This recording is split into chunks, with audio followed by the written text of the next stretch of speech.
सब गोटा के नमस्कार। जय मिथिला। अहाँ देख रहल छी मिथिला समाचार। गो अष्टमी पूजा करहरा मधेपुर मधुबनी। ये जो फोटो चल रही है, गो अष्टमी पूजा 4 दिवसीय पूजा है। परसू खना कर लास्ट पूजा है। आज दोसर पूजा कल दिस परसू 4 दिन पूजा के संगे मूर्ति विसर्जन है। एठमा करहरा में हरेक गाँव के एगो फेमस परंपरा हो पूजा हो, जेना कि कोनो सरस्वती पूजा, कोनो दुर्गा पूजा, कोनो गणेश चतुर्थी। तो गाँव को कहरा के फेमस है गो अष्टमी पूजा, जेठमा 4 दिवसीय प्रोग्राम हो। कहरा में कुश्ती के प्रोग्राम से हो, अखाड़ा पर यूपी से लेकर पंजाब से लेकर नेपाल तक हर जगह से कुश्ती कलाकार अब अपन प्रतिभा के देखो छथिन। और ओकर लास्ट में फाइनल महिला कलाकार मतलब महिला कुश्ती से हो, महिला प्लस पुरुष दोनों कुश्ती हो। जे जीते ओहिठमा ग्रामीण द्वारा कमिटी द्वारा उचित इनाम उनका दिले।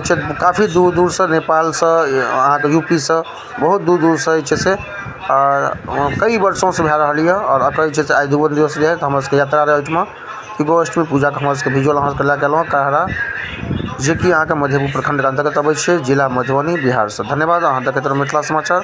और कोनो भी तरह का अहाँ के लोकल खबर करे लेल जरूरत हुए तो मिथिला समाचार के साथ में अहाँ संपर्क कर सकै छी।